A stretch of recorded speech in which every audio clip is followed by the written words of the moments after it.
नमस्ते। Last topic का continue है, यानी कि उस 7.2 टॉपिक का 1 2 3 पॉइंट, यानी कि 7.2.1, 7.2.2 एंड 7.2.3 इतने पॉइंट्स बाकी है। किस में? तो के वेदर में। उसके बाद हम क्लाइमेट में जाएंगे। चलो, इसको शुरू करने से पहले हमेशा की तरह स्टार्ट होते हैं गायत्री मंत्र।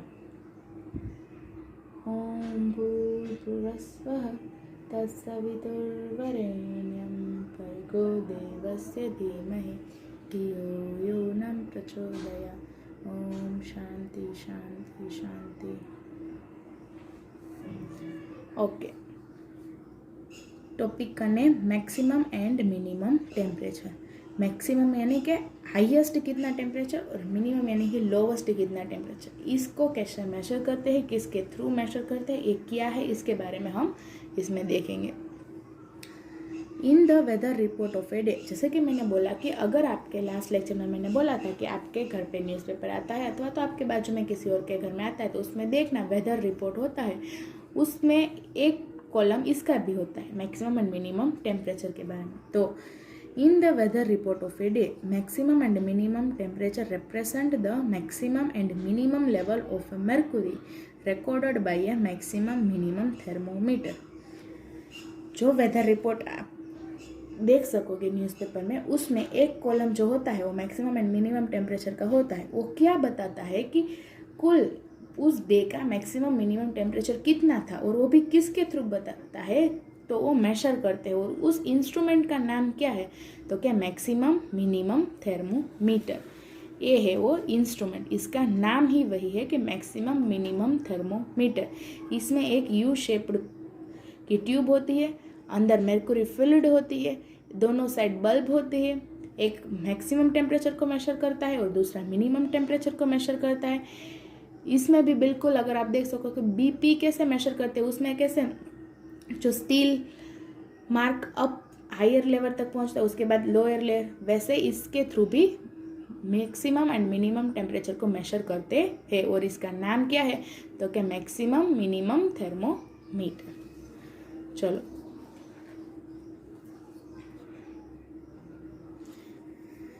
do you know what time of the day has maximum temperature and what time of the day has minimum temperature? क्या आपको पता है कि दिन में कौन सा समय मैक्सिमम टेम्परेचर होता है और कौन सा समय में मिनिमम टेम्परेचर होता है? तो क्या when the rays of the sun fall on the earth surface during the daytime, the heat of the surface, जब सन की रेस डायरेक्ट अर्थ सरफेस के ऊपर पड़ती है, वो भी कब, तो कि डे टाइम में, तब उस यानी कि अर्थ का सरफेस यानी कि धरती पर हीट बढ़ जाती है। Generally the temperature is the maximum in the afternoon. Normally का कब हीट होता है, तो कि दोपहर के समय पे। तब सन कहाँ पे होता है, एग्जैक्टली अर्थ के ऊपर, यानी कि उसके डायरेक्ट पोजीशन हमारे एग्जैक्टली ऊपर के पोजीशन में होता है। तो तब पूरी रेन यानी कि जितनी सनरेज होती है वो डायरेक्ट अर्थ सरफेस के ऊपर पड़ती है, इसीलिए तब का टेम्परेचर थोड़ा हाई होता है। When the heat escapes during night, the temperature falls। और जब नाइट होती है तब हीट धीरे धीरे एस्केप हो जाती है और टेम्परेचर फॉल यानी कि कम हो जाता है। So the minimum temperature is recorded generally in the morning. तो मिनिमम टेम्परेचर कब रिकॉर्ड करते हैं, तो कि मॉर्निंग में, क्योंकि सबसे मिनिमम टेम्परेचर तभी रहेगा मॉर्निंग में, क्योंकि तब क्लाइमेट कैसा होता है, तो कि एकदम चिल, तभी का टेम्परेचर एकदम कूल टेम्परेचर होता है। You must have noticed that the morning in summer are comparatively comfortable while the afternoon are miserable because the temperature is at its highest।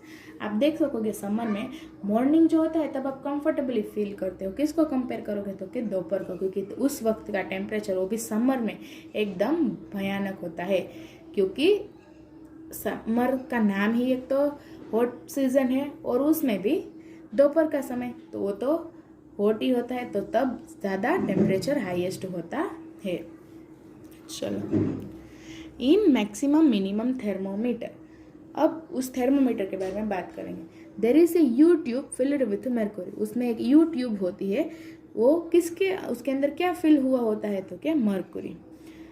One arm of the you tube records the maximum temperature and other one record the minimum temperature. उसका one side, अब YouTube तो ऐसे ही होती है, हमें मालूम ही है, U tube में उसका वन एंड में मिनिमम टेम्परेचर को मेजर करता है और दूसरा मैक्सिमम को मेजर करता है।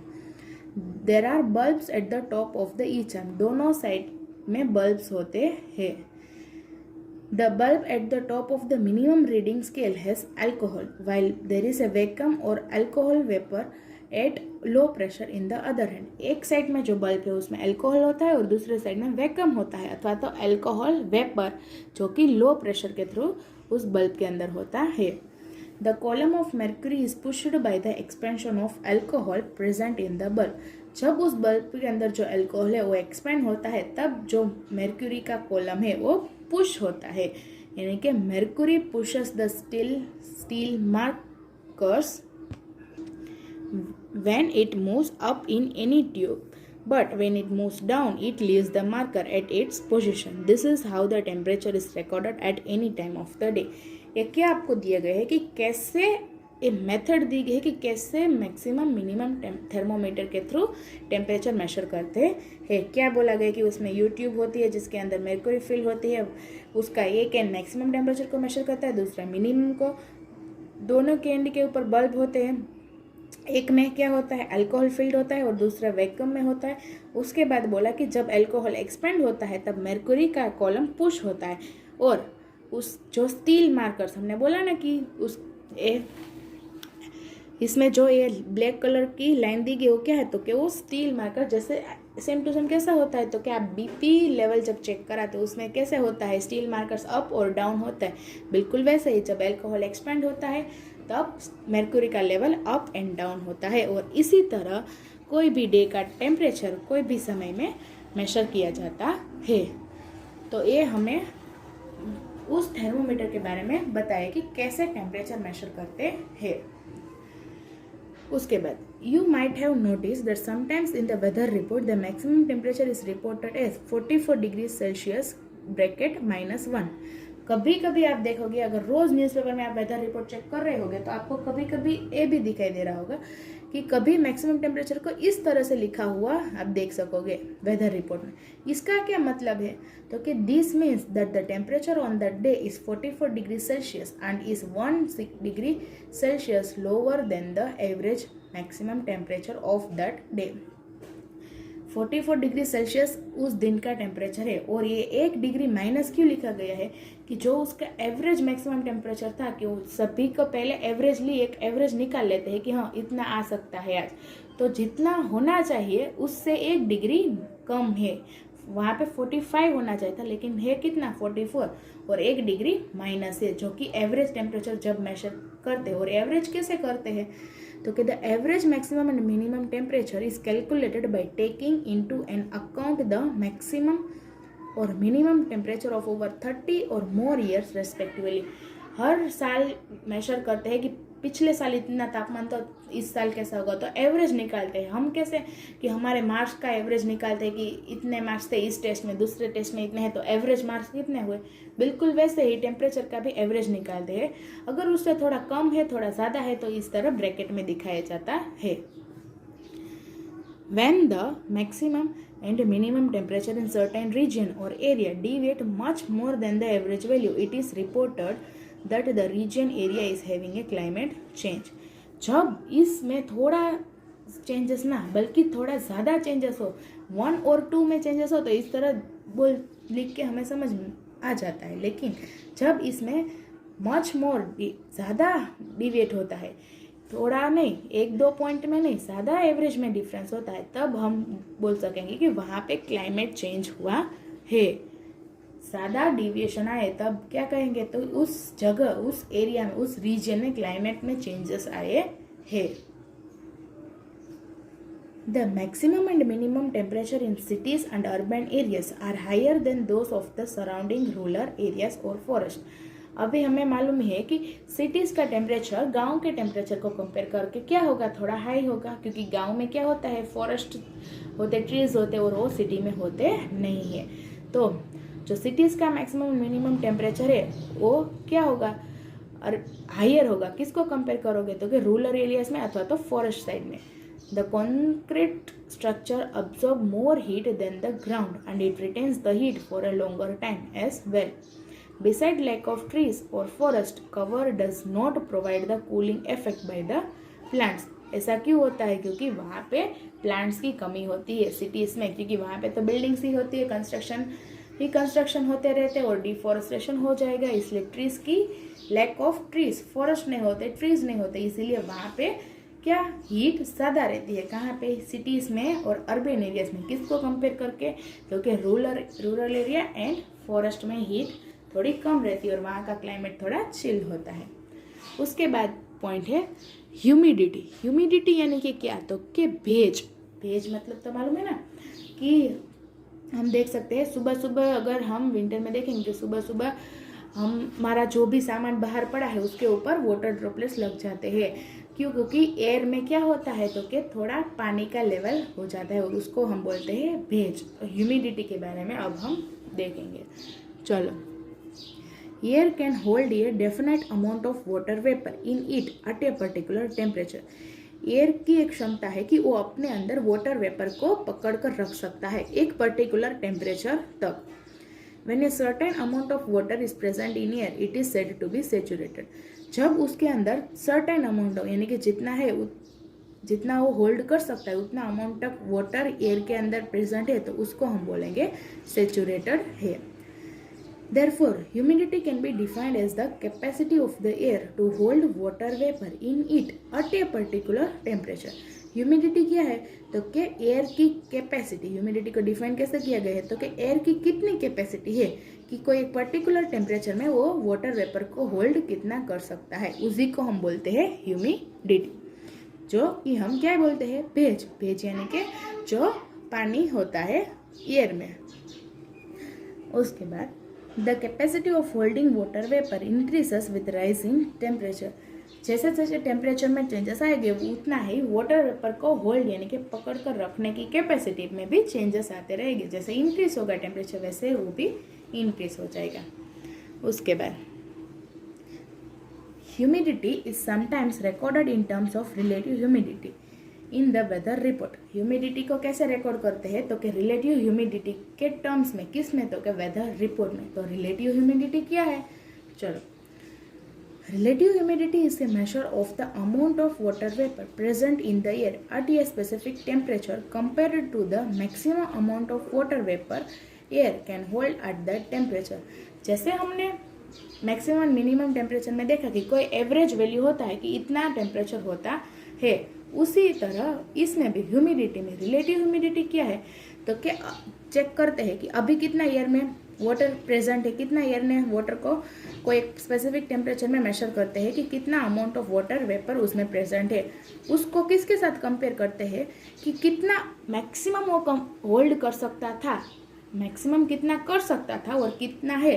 तो ये कैसा हो गया? तो कि परसेंटेज जैसा ही हो गया ना। जैसे कि हमारे मार्क्स का हमें परसेंटेज करना होता हो तो कितना, तो क्या होता कितने मार्क्स का? 500 मार्क्स का टोटल होता है, उसमें से हमें 400 आए तो कितना होल्ड कर सकता था और कितना आया है, इन दोनों के बीच में कंपैरिजन करते हैं तो हमें अपने इंटू 100 कर देते हैं तो हमें परसेंटेज मिल जाते हैं। तो वैसे ही रिलेटिव ह्यूमिडिटी क्या करता है? बिल्कुल उसी तरह दो वैल्यूज को कंपेयर करते हैं। किसको? तो कि कितना maximum amount water vapour air hold कर सकता था, वो कितना मैक्सिमम पानी हवा होल्ड पकड़ सकती थी वो, और कितना है, इन दोनों को कंपेयर करते हैं, उसको कहते हैं relative humidity. It is expressed as a percentage value. और इसको भी कैसे एक्सप्रेस, कैसे कैलकुलेट होते तो कि परसेंटेज वैल्यू में हमें मिलते हैं। Relative humidity depends on the temperature and keeps on changing through out the day. Relative humidity क्या है? किसके ऊपर डिपेंडेंट है? तो टेम्परेचर के ऊपर, और ये भी पूरे दिन क्या होता रहता, तो पूरे दिन में इसकी वैल्यू भी चेंजेस होती रहती है। So it is also represented as maximum and minimum relative humidity in the weather report as shown in table 7.1।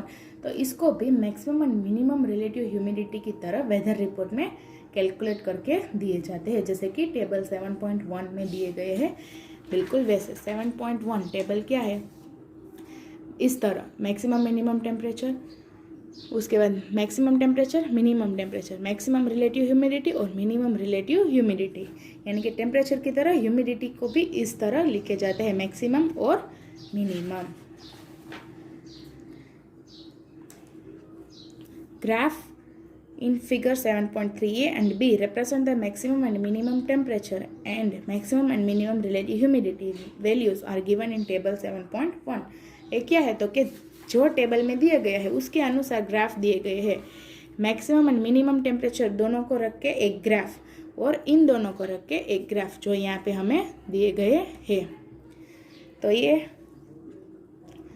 Values कैसे दी जाती है इसके बारे में आपको बताएं। अब इसको किसके थ्रू कैलकुलेट करते हैं वो हम देखेंगे। Relative humidity is measured by hygrometer. एक किस में इंस्ट्रूमेंट के थ्रू इसे मेजर करते हैं तो क्या हाइग्रोमीटर के थ्रू इसे मेजर करते हैं। हाइग्रोमीटर क्या है तो कि इंस्ट्रूमेंट का नाम है, इस तरह वो इंस्ट्रूमेंट होता है।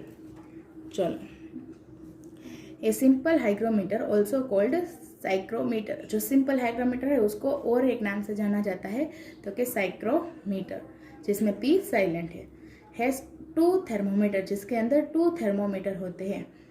The bulb of one of them is wet and other is dry. जो 2 थर्मोमीटर होते हैं उसमें एक का बल्ब गीला होता है, वेट होता है, और दूसरा ड्राई होता है।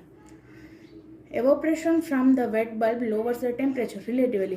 जो वेट बल्ब है उसमें से जब एवोपरेशन होता है तब टेम्परेचर लो हो जाता है। As a result the wet bulb thermometer shows a lower temperature. तो वो जो बल्ब है, जिस साइड वेट बल्ब है, वो क्या कौन सा टेम्परेचर बताता है तो कि लोअर, यानी कि minimum temperature.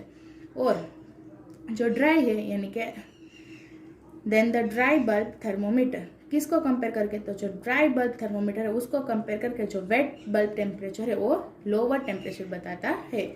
The difference of the 2 reading is used to calculate relative humidity. और इन दोनों के बीच में जो डिफरेंस है उसके अनुसार रिलेटिव ह्यूमिडिटी कैलकुलेट करते हैं। During condition of high humidity the evaporation of sweat decrease and it become difficult to maintain the body temperature. जब हाई ह्यूमिडिटी होती है, during condition of high humidity, जब बेस ज़्यादा होता है तब evaporation of sweat decrease, sweat का एवोपरेट होना डिक्रीज हो जाता, कम हो जाता है, और इसी वजह से बॉडी के टेम्परेचर को मेंटेन करना डिफिकल्ट हो जाता है। During a humid and hot day, जब हॉट डे होता है the possibility of heat stroke decrease. तब जब हीट होता है तब तो हमारा स्वेट यानी कि पसीना छूटता है, तो तब बॉडी का टेम्परेचर कैसा रह जाता है तो क्या नॉर्मल हम रख सकते हैं। लेकिन जब क्लाइमेट चेंज हो यानी कि चिल हो, हाई ह्यूमिडिटी कंडीशन हो, तब हमारे बॉडी टेम्परेचर को मेंटेन करना थोड़ा डिफिकल्ट हो जाता है। तो ये हमने देखा ह्यूमिडिटी। अब हम देखेंगे लास्ट पॉइंट यानी कि रेनफॉल। ये कंप्लीट होते ही वेदर पॉइंट हमारा कंप्लीट। चलो, रेनफॉल यानी कि बारिश, उसके बारे में। The high humidity in the air and the sudden drop in temperature leads to rainfall. जब एयर में हाई ह्यूमिडिटी और सडनली टेम्परेचर क्या हो जाता है, ड्रॉप यानी कि डाउन, टेम्परेचर लोअर हो जाता है, तब क्या होता है तो कि रेनफॉल होता है। When humidity is almost 100% and the temperature fall, the water vapor in the air condense। जब ह्यूमिडिटी 100% हो यानी कि सबसे ज़्यादा हो, पूरी 100% हो, और टेम्परेचर भी कम हो, तब वाटर वेपर, जो एयर में जो वाटर वेपर होते हैं उसी को ह्यूमिडिटी बोलते हैं ना, तो वो वाटर वेपर क्या हो जाता है, कंडेंस हो जाते हैं, और इसी की वजह से क्या होते हैं, बारिश होती है। देखो कैसे कंडेंस हो जाते हैं। उसके बाद clouds are visible mass of droplets that are formed high above the ground. और क्लाउड्स में भी क्या होते हैं, ड्रॉपलेट्स होते हैं, मास ऑफ ड्रॉपलेट्स। वो क्या कहाँ पे होते हैं, high above the ground, ground से बहुत ज़्यादा ऊंचे लेवल पर।